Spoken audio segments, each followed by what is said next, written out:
शुरू से हाँ नो। करो। नारायण नारायण नारायण। अब होगा अच्छा। चलो। नमस्कारम, मेरा नाम अमिता है, मैं कपूरथला से हूँ। मुझे फ़िलहाल गठिए की प्रॉब्लम थी और पिछले 2 साल से मुझे ये प्रॉब्लम थी। पिछले 2 साल से मेरी कंडीशन बहुत ज़्यादा ख़राब थी। मेरा जो CRP लेवल है वो 80.8 तक चला गया था और जो मेरा ESR लेवल है वो 140 से नीचे बिल्कुल आ ही नहीं रहा था। तो मैंने काफ़ी मेडिसिन खाई, एलोपैथिक में, होम्योपैथिक में भी इवन मैंने काफ़ी मेडिसिन खाई इससे रिलेटेड। तो लेकिन डॉक्टर्स को कुछ समझ नहीं आ रहा था। बहुत सारी मेरी MRIs हुई हैं, बहुत सारे मेरे मंथली बेसिस पे, वीकली बेसिस पे टेस्ट होते थे, लेकिन फिर भी डॉक्टर्स को कुछ समझ में नहीं आ रहा था कि मुझे प्रॉब्लम क्या है। फिर मैंने काफ़ी डॉक्टर्स को दिखाया, दिल्ली, चंडीगढ़, इवन की फॉरेन कंट्रीज़ में मैंने अपनी रिपोर्ट्स भेजी सारी, लुधियाना। किसी को कुछ समझ में नहीं आ रहा था। सब ये कह रहे थे कि आपकी रिपोर्ट्स ठीक हैं, आप बिल्कुल ठीक हो, बस समझ नहीं आ रहा आपको हुआ क्या है। तो एट लास्ट उन्होंने मुझे ये एक सजेशन दिया था कि अब आपका ट्रीटमेंट यहाँ से नहीं हो सकता है, आप दिल्ली चले जाओ। दिल्ली में आपके इंजेक्शन्स लगेंगे, वो अंडर ऑब्जर्वेशन आपको रखेंगे और फिर वो देखेंगे कि इंजेक्शन आप पे क्या असर कर रहे हैं। और शायद वो इंजेक्शन्स काफ़ी कॉस्टली थे। तो लेकिन फिर किसी ने मुझे यहाँ का बताया कि हमें यहाँ पे आके एक बार चेक कर लेना चाहिए। तो मैं बड़े विश्वास के साथ यहाँ पे आई थी और वो विश्वास मेरा बहुत ही अच्छा गया। वो मतलब मैं अब मेरा जो ESR लेवल 140 से नीचे नहीं जा रहा था, वो जस्ट 35 रह गया है और CRP लेवल तो मेरा काफ़ी कम हो गया। और मैंने पिछले 6 मंथ से मेडिसिन स्टार्ट की है और 6 मंथ्स में मुझे इतना फ़र्क आ गया है कि मैं आराम से अब अपने घर के सारे काम कर रही हूँ, बच्चों के साथ टाइम स्पेंड कर रही हूँ, सब कुछ। मतलब मैं बहुत शुक्रगुजार हूँ इनकी कि इन्होंने मुझे इतना ठीक कर अब दिया। कितने प्रतिशत आराम है गठिया में? गठिया मेरा ऑलमोस्ट बिल्कुल कवर हो चुका है। और आज है ही रिपोर्ट नहीं। नेगेटिव आई है ना? नेगेटिव आई है मेरी रिपोर्ट्स। CRP भी नेगेटिव आया है CRP भी नेगेटिव है, ESR तो सिर्फ 35 रह गया, वो भी और almost ठीक है। RA फैक्टर भी नेगेटिव आया है। RA फैक्टर भी नेगेटिव है। ठीक है, कैसा लग रहा है आप? बहुत अच्छा लग रहा है, मतलब काफ़ी बेटर फील कर रही लाइफ नॉर्मल हो गई है? हूँ। लाइफ नॉर्मल हो गई कितनी देर आयुर्वेद का उपचार चला? है। 6 महीने। 6 महीना। 6 महीने पूरे हुए हैं मुझे मेडिसिन स्टार्ट किए हुए। ठीक है। और कोई दिक्कत नहीं आई है, बल्कि और मेरी परहेज प्रॉब्लम्स किए? परहेज़ किए, मैंने बहुत परहेज़ किया है। और मेरी और दिक्कतें जो एलोपैथी खाते खाते मेरे बालों को कुछ हो गया था, स्किन एकदम काली पड़ गई थी, हाथ पैर बिल्कुल काले पड़ गए थे, फेस पे बहुत सारे दाग धब्बे पड़ वो गए अब थे, हैं? वो सब क्लियर हो गए। वो तो 2 महीने की मेडिसिन में ही ठीक हो गए थे। अच्छा, चलो आप खुश हो? बहुत खुश हूँ। खुश रहो। ज़बरदस्त दर्द करने वाला गठिया आम वात 6 महीने पेशेंट की क्या स्टडी रही, किस किस उपचार से वो ठीक हुआ और क्या क्या उसने किया, इस पर आज चर्चा करेंगे। नमस्कार, मैं नित्यानंदम श्री आयुर्वेद की पाठशाला लेकर के एक बार फिर से मैं सभी वैद्य भाई बहनों के लिए आया हूँ। हालांकि मैं आपको कहता रहता हूँ, फिर कह दूँ कि ये जो मेरी वीडियोस हैं ये केवल वैद्य भाई बहनों की मदद के लिए हैं। मेरा जो खुद का एक्सपीरियंस है, गुरुओं का दिया मेरे को जो प्रसाद है, मैं अपने तक नहीं रखना चाहता। मैं चाहता हूँ कि मैं इसको बांटूँ, इसीलिए मैं उन लोगों के लिए ये सब बना रहा हूँ। आम लोगों से मेरी अपील है कि वो इसे खुद ना आजमाएं। जानकारी बढ़ाने के लिए शौक़ से सिर्फ वो देखना चाहें तो ज़रूर इन कार्यक्रमों को देखें। तो चलिए चर्चा को आगे बढ़ाते हैं। इस वीडियो में मैं चर्चा करूंगा अनुभूत चिकित्सा, यानी कि जो पेशेंट ने क्या ट्रीटमेंट लिया था और मैं पहले भी जिन जिन के ऊपर जो चीज़ें लोगों को ये करते हुए देख रहा हूँ कई वर्षों से, जिससे लोग ठीक हो रहे हैं, उस पर डिस्कशन करेंगे। साथ ही साथ सहायक कुछ चीज़ें जोड़ूंगा जिससे कि रोग अगर बहुत ज़्यादा बढ़ गया है तो उसको हम जल्दी पकड़ सकें। कारण, लक्षण, नुकसान क्या हो सकते हैं अगर आप इलाज नहीं करते, चिकित्सा, पथ्य अपथ्य, हालांकि ये सब आप जानते होंगे, मुझे पता है, लेकिन फिर भी एक जैसे समझो कि किसी चीज़ को हम जब पकड़ते हैं तो एक बार अपना हर इंसान पूछता है ना कि आपकी क्या राय है इस रोग के बारे में, तो बस फिर वही समझ लीजिए कि मैं इन पे अपनी राय देना चाहता हूँ इन सब चीज़ों पे। तो आम बात जो है, इसको रोमेटॉइड आर्थराइटिस, ये एक ऑटोइम्यून डिसऑर्डर है। ये मॉडर्न मेडिकल जो लोग हैं उनके हिसाब से, लेकिन हम इसको कोई बहुत बड़ा रोग नहीं मानते, बशर्ते ये समय पर पकड़ा जाए। जैसे इसमें जोड़ों में हर समय दर्द रहना, जकड़न, सूजन बन कहीं कहीं जोड़ों पे आने लग जाना, और मतलब मैं कई बार बच्चे देखता हूँ, छोटे छोटे बच्चों को ये हो रहा है, बड़ा चिंता का एक विषय है। और इसमें जो हमारे शरीर में खाना जब पचाता है तो कच्चा रस कई बार वो पक नहीं पाता पूरा रस, तो वो बस आगे नस नाड़ियों में चला जाता है और फिर नस नाड़ियों से फिर आगे शरीर में जाता है, तो फिर वो पूरे शरीर को जकड़ लेता है। कह सकते हैं कि कच्चा रस आम जिसको बोलते हैं। तो ये बस उसी का सारा खेल है, खाने पीने से ही सारा इसका सही होगा और खाने पीने से ही गड़बड़ होती है। रोगी की अवस्था कैसी थी जिस पर हमने ये सारा प्रयोग कराया, हालांकि कई तरह की वेरिएशन है, एक तरह का नहीं आता, बहुत बहुत बहुत ज़्यादा वेरिएशन है, इसको तो कहना भी बड़ा मुश्किल है। लेकिन इस केस में जो ये बहन जो बता रही थी कि मैं ठीक हुई, इसकी उम्र काफ़ी कम है, जवान है, इसलिए जवान आदमी पे वैसे ही दवाई बड़ी जल्दी असर करती है। इसने परहेज भी पूरा किया, और हालांकि सीवियरिटी बहुत थी प्रॉब्लम की, एक्यूट सी थी, लेकिन बहुत ज़्यादा क्रॉनिक नहीं थी। 2-2.5 साल हालांकि क्रॉनिक ही होता है, पुराना ही हो जाता है, लेकिन फिर भी इतना पुराना नहीं था कि बॉडी के पार्ट्स या बॉडी के ऑर्गन्स या वो मसल्स और बोन्स को डैमेज करे, इतना नहीं था, इसीलिए ये खुश है, अभी जल्दी ठीक हो गई है। खैर, ये चीज़ें सारी काउंट करती हैं। आइए अब बात करते हैं कारण की।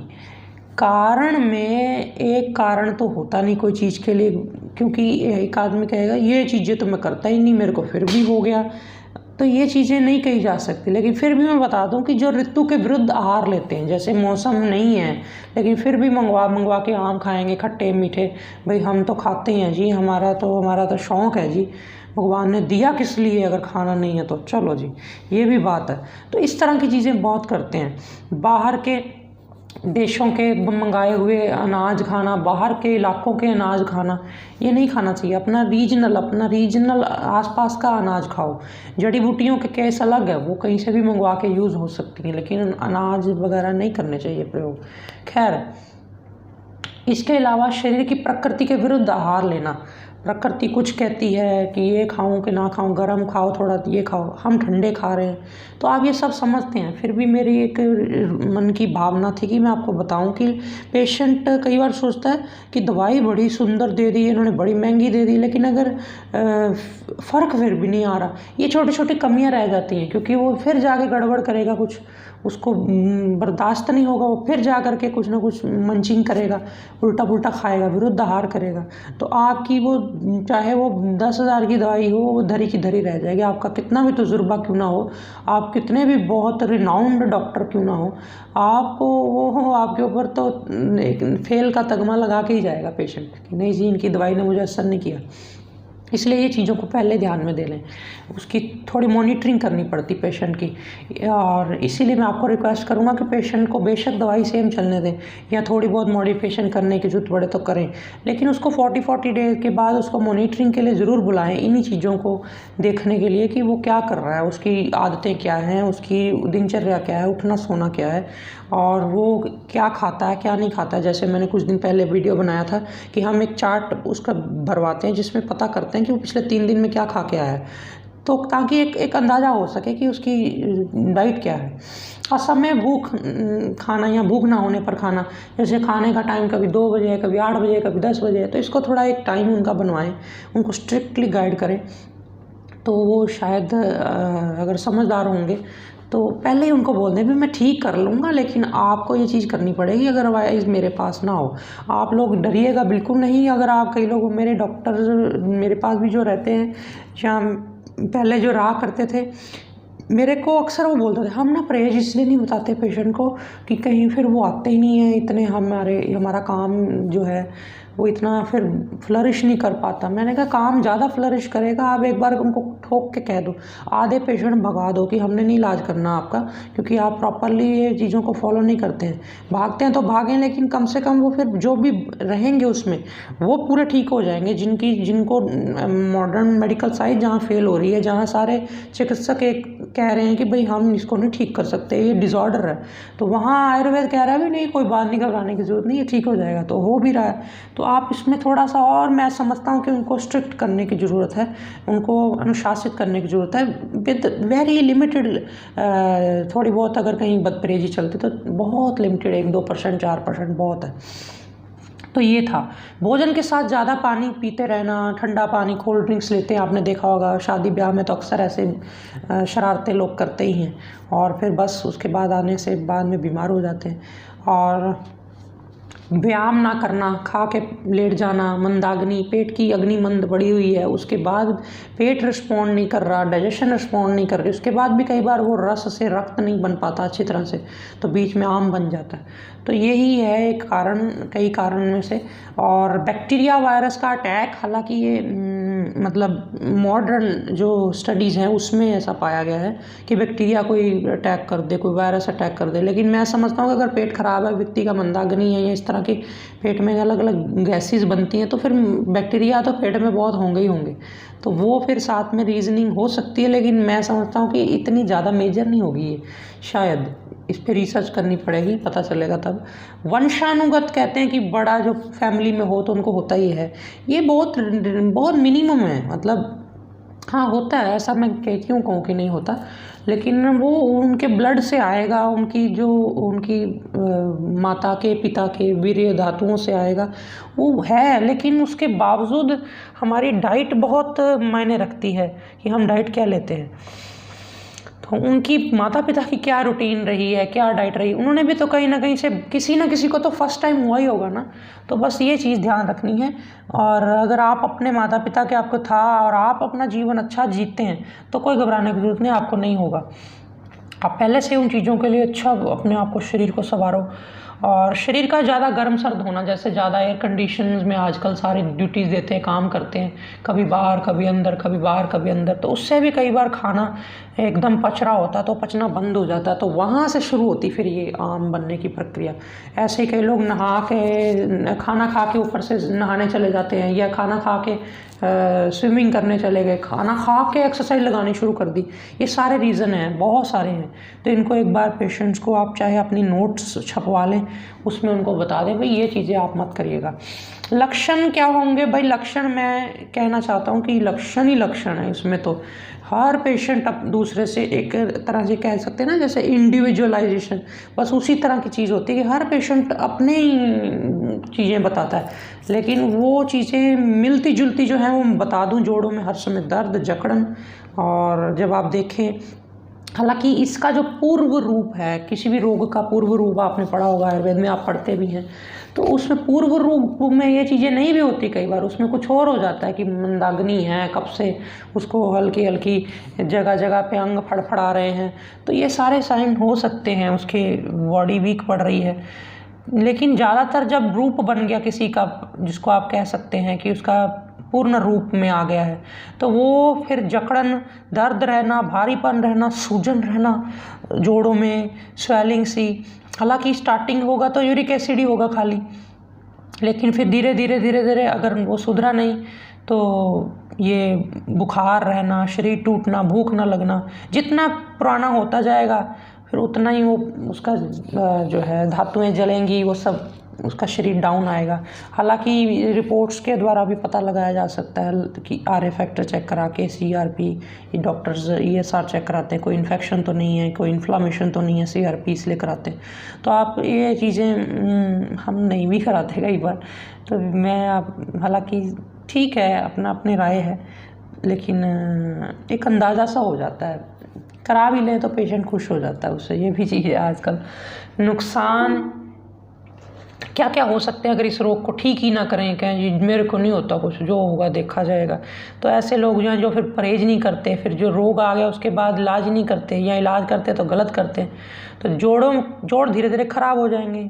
और इसके अलावा जो जोड़ों के बीच में जो नरम नरम टिश्यूज़ होते हैं ये उसको पकड़ता है पहले, क्योंकि जब उसको इसने सड़ाना है उसको पहले सड़ाना है। तो ये सबसे ज़्यादा तो आपकी बॉडी की फिर वो काम करने की एबिलिटी ले जाएगा और आँखों की रोशनी पे असर डाल देगा, क्योंकि इसने बॉडी को ड्राई करना है, सुखाना है, और आँखों की रोशनी, वीर्य सूख जाएगा, बल नहीं रहेगा, क्षीण शरीर सा हो जाएगा। तो इस तरह से ये सारे हो सकते हैं, लेकिन घबराने की ज़रूरत नहीं है। अगर आप आयुर्वेद में आ गए बस फिर ठीक है। तो ये सारी चीज़ें हमने क्या किया आयुर्वेद की चिकित्सा की उसमें हम चर्चा कर लेते हैं। इस सबसे पहले दिया गया महायोगराज गूगल एक रत्ती। महायोगराज की जगह योगराज भी दिया जा सकता है, कोई व्यक्ति ऐसा है जो महायोगराज नहीं पचा सकता, और 1 से 2 रत्ती भी चलती इनकी डोज। ये आपने देखना है, आप चिकित्सक हैं, कि उसको पेशेंट को कितना उसका बल है, वीर्य है, कितनी वो पचा लेगा। और महारासनादि घनवटी 1 रत्ती। विष तिंदुकवटी, आप ध्यान से करिएगा इसका प्रयोग, आप तो कर ही लेंगे, लेकिन मैं उन लोगों के लिए बोल रहा हूँ जो लोग ये सोचते हैं कि लो जी मैं भी कर ही लूँ इसको। विष तिंदुकवटी ये कुचला है, ये जहर है, आप वैद्य के परामर्श के बिना ना करें इसको प्रयोग। और नवरत्न रस 1 रत्ती, 1 गोली यानी कि। और स्वर्ण भस्म 1/4 रत्ती, हालांकि जो नहीं खरीद सकेगा स्वर्ण भस्म, आप स्वर्ण माक्षिक लगवा लो वहाँ। मल्ल सिंदूर 1/4 रत्ती, यानी 1/4 रत्ती मतलब 30-31 मिलीग्राम। तो ये सारी चीज़ों का कॉम्बिनेशन बन गया एक टाइम की डोज हो गई। अब इसी तरह की डोज सुबह, इसी तरह की शाम को, खाने के आधे घंटे बाद, 20 मिनट बाद गुनगुने पानी ले लेना है। उसमें रासना सप्तक कषायम 4 चम्मच, बलारिष्ट 4 चम्मच और 8 चम्मच पानी मिला के गुनगुना, ये सारी मेडिसिन उसी अनुपान के साथ दे देनी है 2 टाइम। हालांकि कई आप जगह पे पढ़ेंगे, देखेंगे भी कि जैसे ये आसव होते हैं या ऐसी चीज़ें होती हैं, खाली पेट भी दे सकते हैं, ये दवाइयाँ भी खाली पेट दे सकते हैं, लेकिन फिर ये काफ़ी भारी हो जाती हैं और फिर कई बार पेशेंट को नहीं भी पच पाती, खासकर महिलाओं को नहीं पच पाती, बुज़ुर्गों को नहीं पच पाती ये दवाइयाँ खाली पेट। ये जो मैंने लिखा है, मोटे आदमी को ये सारी दवाई खाली पेट भी चल जाती है, लेकिन वो फिर मॉनिटरिंग करनी पड़ेगी, आपको देखना पड़ेगा साथ साथ कि बॉडी उसको रिस्पॉन्ड कर रही है कि नहीं कर रही, कोई एडवर्स रिएक्शन तो नहीं दे रही। बट फिर भी ये खाने के बाद हो गया। और सहायक चिकित्सा के तौर पे हमने पारिजात का क्वाथ 1 चम्मच लगवाया। अब आप कहेंगे यहाँ पारिजात क्वाथ क्यों लगवाया? कई पेशेंट्स को आप देखते होंगे, मैंने कई बार आपको बताया हम पारिजात क्वाथ देते हैं, किसी पेशेंट को हम देते हैं रासनादि क्वाथ।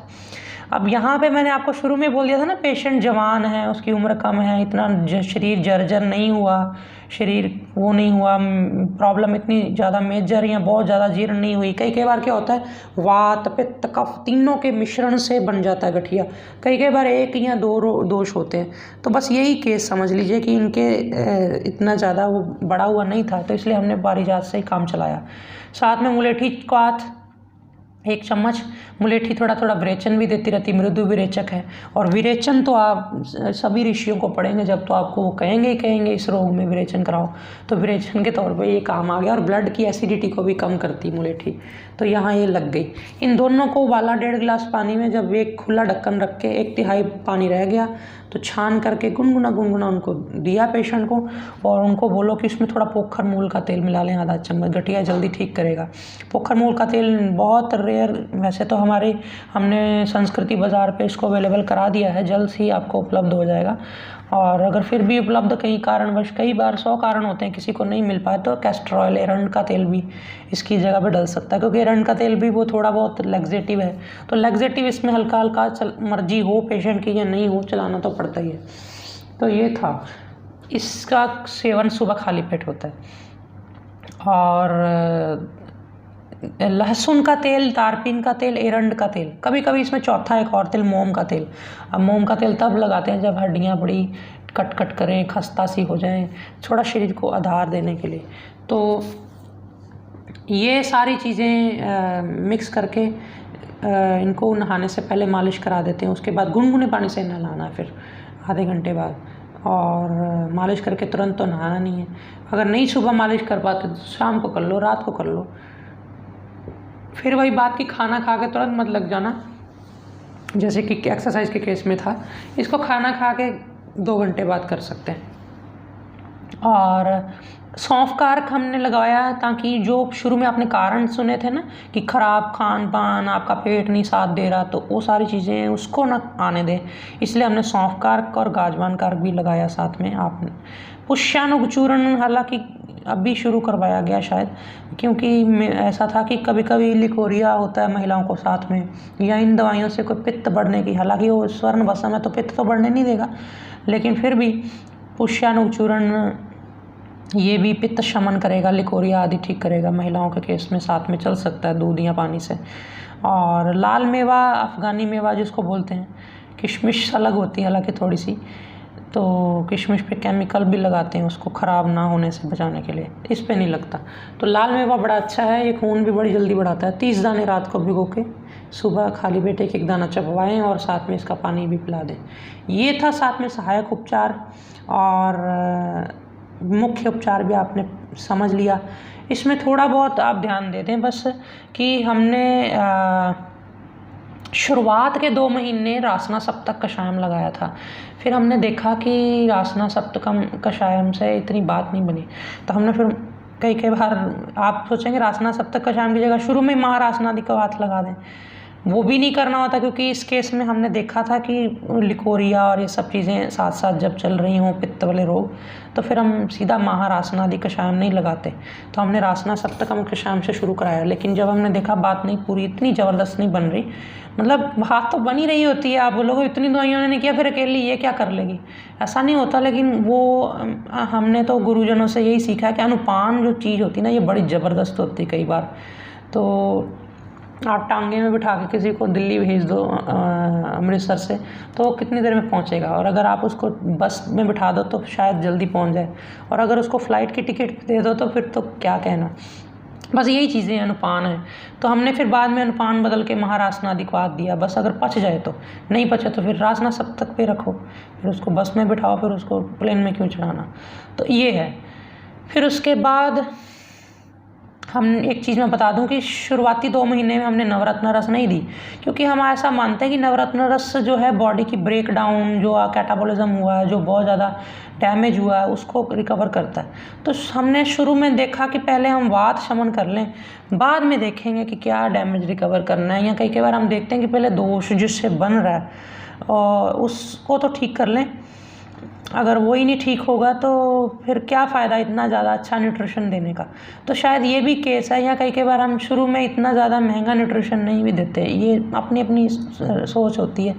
हम थोड़ा बचा के, खर्चा बचा के चलते हैं पेशेंट का, इसलिए हमने शुरू में नहीं लगवाया। हमने शुरू में इसकी जगह पे वात गजांकुश रस लगवाया, थोड़ा वात को अंकुश लगाने के लिए और पेशेंट को ठीक रखने के बाद में फिर नवरत्न रस उसकी जगह पे डाल दिया, उसी स्वर्ण भस्म वाले उपचार में। तो ये था। और अंत में मैं आपको बता दूं कि लंघन यानी कि थोड़ा 15-15 दिन बाद उसको बोलो थोड़ा व्रत कर ले, एकादशी का नहीं कर सकता कोई बात नहीं, उसको बोलो कि कभी कभी हफ्ते में 2 बार डिनर ना लिया करे, और खाली उसमें खिचड़ी में घी डाल करके ले ले थोड़ा, तो ये चीज़ है। या ऐसे गर्म पानी पी ले। तो विरेचन आपको मैंने पहले ही बता दिया, स्वेदन मालिश वगैरह ज़रूरी है। इसमें कई बार हम क्या करते हैं, हमें लगता है कि चलो ठीक तो हो ही रहा है दवाइयों से, पेशेंट भी आलस करता है, हम भी आलस करते हैं, लेकिन अगर फिर वही बात हो जाएगी, क्योंकि अगर आपने मालिश से हाथ खींचा तो पेशेंट की दवाइयाँ हैं उसको गर्मी चढ़ जानी है, उसको उसके टॉक्सिन्स पसीने से नहीं निकल पाने, कुछ पसीने से निकाल लो, कुछ बॉडी को थोड़ा स्वेदन रखेंगे तो वात नहीं बढ़ने देगा। तो वही बात है कि जब हमने सारे तरफ से सेना भेज दी, घेरा डाल दिया बीमारी को, तो फिर आपकी मास्टरी मानी जाती है उस बीमारी को ठीक करने में। फिर आपके पीछे लोग होते हैं, भागते हैं, वो कहते हैं भाई ये पता नहीं क्या करता है, इसके पास जाते हैं तो क्या ठीक होती है बीमारी, क्या पेशेंट्स रिकवर होते हैं। तो आपने ये चीज़ों को साथ साथ अपने ब्रेन में चलाना है और पेशेंट को थोड़ा थोड़ा इसकी मॉनिटरिंग भी कि पेशेंट कर रहा है कि नहीं। गाय का घी, एरंड का तेल, गर्म पानी, करेला खुश्क होता है वैसे, लेकिन वात बढ़ा सकता है, लेकिन होता गर्म है तो इसलिए हम इसको तल के दे देते हैं, अच्छा है। मसाले भर के, मेथी की सब्जी, मेथी दाना भिगो के, ये जैसे पेशेंट ले सके। और हल्दी की सब्ज़ी, हल्दी अदरक की और इस तरह की सब्ज़ी मैंने तेल में तल के बनाने भी सिखाई थी एक बार जोड़ों के दर्द के लिए, तो उसमें ये भी, यहाँ पे भी ये यूज़ कर सकते हैं। और सौंठ, मूली के पत्ते की भुर्जी, हालांकि मूली कई लोग डाल के पूछते हैं कि डालने इसमें, नहीं, सिर्फ मूली के पत्तों की भुर्जी, वो भी तड़का लगी हुई, तेल का तड़का लगी हुई होगी तो वो तीनों दोषों का शमन करेगी। और कुल्थी की दाल, जैसे आम दाल बनाते हैं वैसे ही ये कुकर में ना बना के हांडी में बनाओ, या फिर कली किए हुए बर्तन में बनाओ, उसमें आपको बंग भी मिल जाएगी ताकतवर। हरी मूंग दे दो, काला चूना दे दो, अगर कैल्शियम कम है, कोई नवरत्न रस नहीं खरीद सकता वहाँ पे उसको ये लगा दो।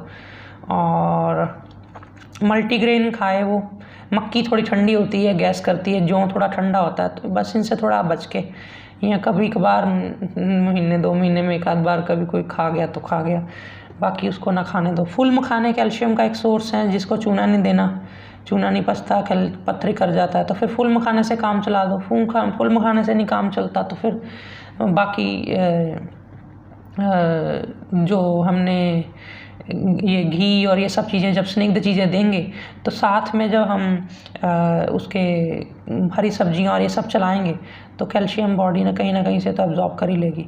और फल और हरी सब्जियां तो चलेंगी, साथ साथ चाय जो लोग पीते हैं उनको थोड़ा आगाह करिएगा। वो बोलते हैं कि चाय से क्या होगा, 1 कप से क्या होगा, 2 कप से क्या होगा। पूरे टाइम आप देखिए, सारा टाइम दवाइयाँ चल रही हैं, पेट एक ही है, ट्रैक एक ही है, रास्ता एक ही है, तो एक चीज़ ने अपना एक बेस बनाना होता है, उसने दूसरी ने आकर के उस पर पानी फेरना है, तो क्यों फिर उस जगह को ख़राब करना। पूरा ट्रैक अच्छा रहे, कोई गैस्ट्रिक ट्रबल ना रहे, कभी भी कोई ज़रा सी भी संभावना ना रहे प्रॉब्लम के वापस आने की, तो कितना अच्छा होगा ना। एक स्ट्रेटजी है ये प्रॉपर बीमारी को ठीक करने की, ना कि हाँ, मुझे भी पता है कि कई बार कई लोग बीच में पी भी लेते हैं चाहे, तो भी ठीक तो हो ही जाते हैं कई बार, तो लेकिन फिर भी स्ट्रैटेजी ऐसी होनी चाहिए कि आदमी बेस्ट लेके चलता है अपना, तो फिर वो जल्दी ठीक हो जाती है बीमारी। तो अगर बेस्ट नहीं लेके चलेगा तो फिर घिसट के ठीक होगा, वो पेशेंट को 2 साल लग जाएंगे, आपके पास आता रहेगा, कभी कहेगा हो गया जी ठीक, कभी कहेगा नहीं हुआ जी। तो इसलिए ये चीज़ें आप उनको पहले ही लिस्ट दे दें बना के, ठंडा पानी, बासी भोजन, खट्टा दही, या खट्टी कोई भी चीज़ नहीं चलेगी आंवला छोड़ के। और तला चने की दाल, सफ़ेद चना, सरसों का साग, राजमा, लोग आपको बताएंगे नहीं साग खा जाएंगे, मैंने कई बार देखे हैं लोग ऐसे। और लेज़दार सब्जियां, हालांकि क्योंकि इसमें भारी होती हैं वो सारी सब्जियां और फिर वो देर से पचती हैं, तो ये खून को भी दूषित करती हैं, तो ये सारी चीज़ों को ध्यान में रखते हुए ये परहेज हैं। उसके अलावा भी आपकी अपनी एक स्टडी होगी, अपना एक एक्सपीरियंस होगा, सारा इसमें आप ऐड कर लो। मुझे भी अपना सिखाओ, मुझे चीज़ें नीचे कमेंट्स में, मैं आप लोगों से सीखूंगा और मेरा भी तजुर्बा बढ़ेगा। तो ये तो चीज़ें एक दूसरे से सारी ज़िंदगी सीखते रहो तो भी कम पड़ती हैं।